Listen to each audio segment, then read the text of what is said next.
Om Sainadhaya Namaha. Chapter 40. Stories of Baba.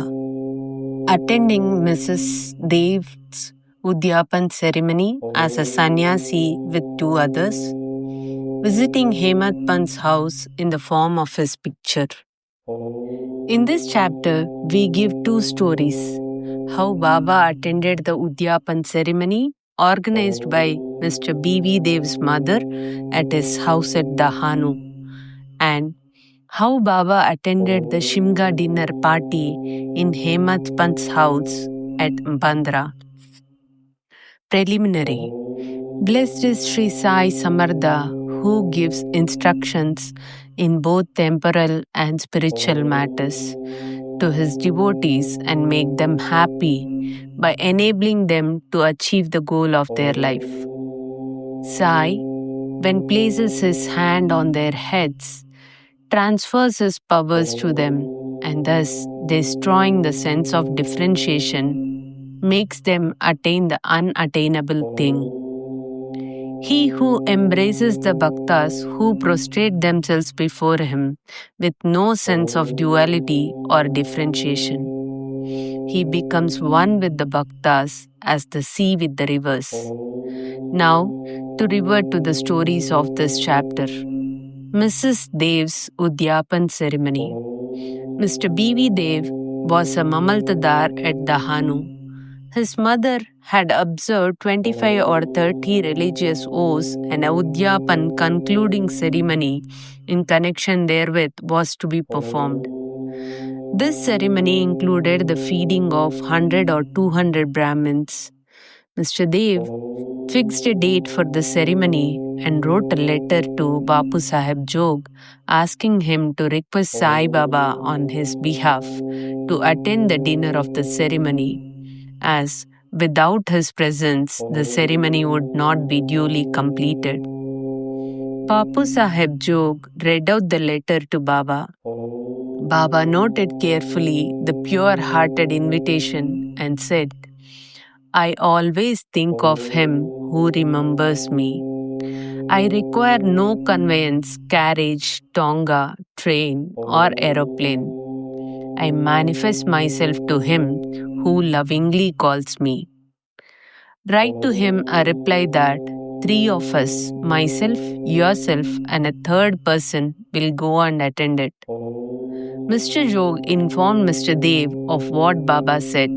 Mr. Dev was much pleased, but he knew that Baba never went to any place except Rahataru and Nimgaon in person.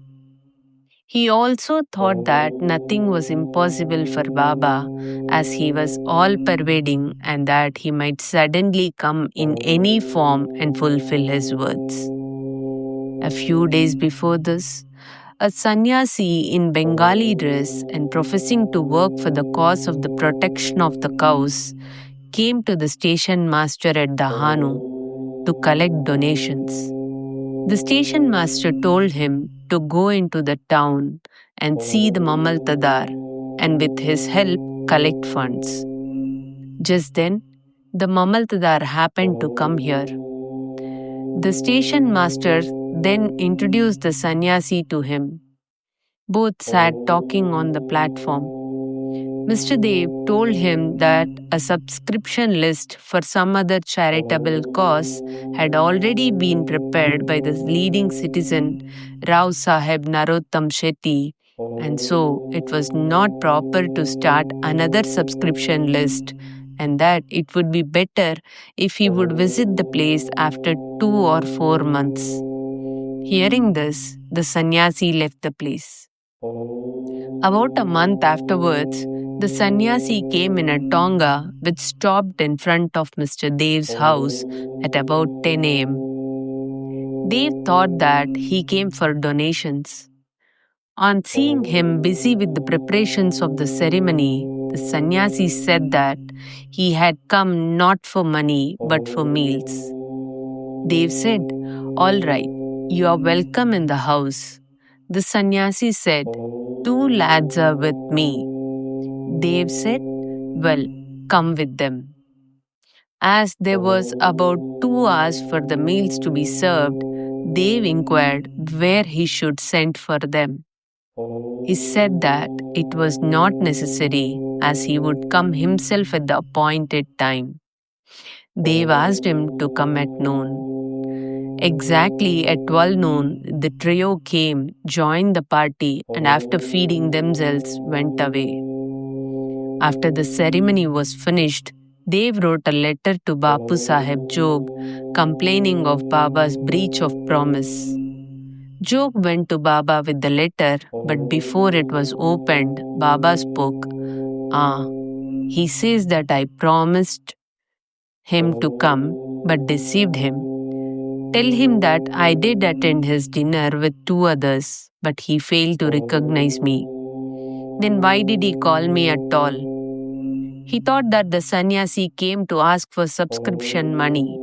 Did I not remove his doubt in that respect? And did I not say that I would come with 2 others? And did not the trio come in time and had their meals? See, to keep up my words, I would sacrifice my life. I would never be untrue to my words. This reply pleased Jog's heart and he communicated the whole reply to Dev. As soon as he read it, he burst into tears of joy. But he took himself to task mentally for vainly blaming Baba. He wondered how he was deceived by the sannyasi's prior visit and his coming to him for subscriptions, how he also failed to catch the significance of the sannyasi's words that he would come with 2 others for meals. This story clearly shows that when the devotees surrender themselves completely to their Sadguru, he sees to it that the religious functions in their houses are duly executed and compiled with all the necessary formalities. Hemat Pant's Shimga dinner. Now, let us take another story which shows how Baba appeared in the form of his picture and fulfilled the desire of his devotee. In 1917, on the morning of the full moon day, Hemat Pant had a vision. Baba appeared to him in his dream in the form of a well-dressed sannyasi, woke him up and said that he would come to him for meals that day. The vision constituted a part of the dream. When he fully woke up, he saw neither Sai nor any sannyasi. But when he began to recollect the dream, he remembered each and every word the sannyasi uttered in his dream. Though he was in contact with Baba for 7 years and always meditated on Baba, he never expected that Baba would come to his house for meals. However, being much pleased with Baba's words, he went to his wife and informed her that, being the holy day, a sannyasi was coming for meals and that some more rice should be prepared. She inquired about the guest, who he was and where he was coming from. Then, not to cause any misunderstanding, he gave her the truth and told her about the dream. She doubtingly asked whether it was possible that Baba should come there from Shirdi, leaving the dainty dishes there to accept their coarse food. Hemat Pant then assured that Baba might not come in person, but he might attend in the form of a guest, and that they would lose nothing if they cooked some more rice. After this, preparations for the dinner went on, and it was ready at noon. The Holika worship was through, and the leaves were spread and arranged with rangoli around them.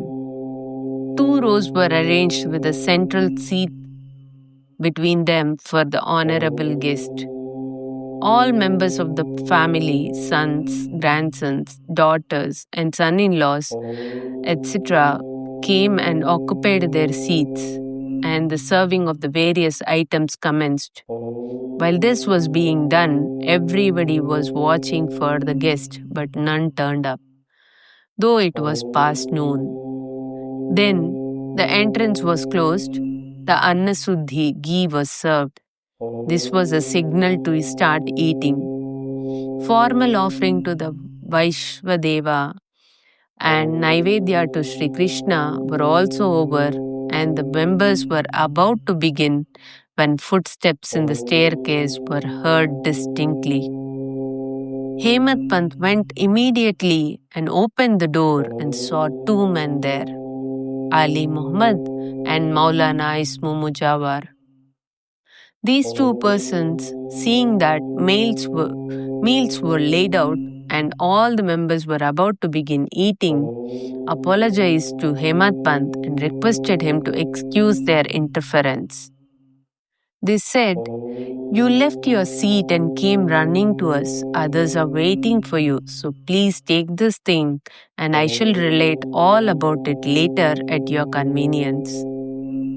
Saying so, he took out from under his arm a packet wrapped in an old newspaper and placed it on the table.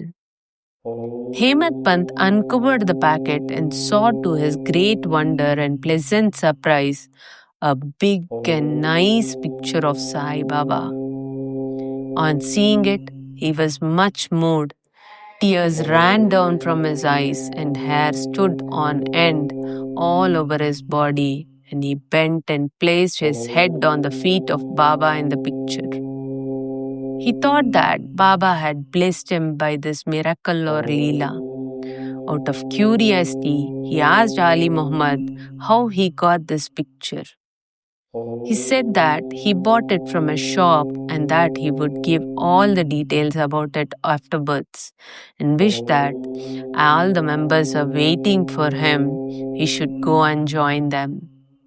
Hemat Pant thanked them, bade them goodbye, and returned to the dining hall.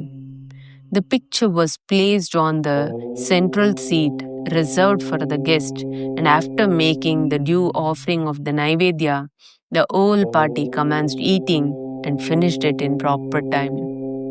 On seeing the beautiful form of Sai in the picture, everybody was extremely pleased and wondered how all this happened. This is how Sai Baba fulfilled his words uttered by him in the dream of Hemat Pant. The story of the picture, with all its details, how Ali Muhammad got it, and why he bought it and gave it to Hemat Pant, is reserved for the next chapter. Bow to Sri Sai. Peace be to all.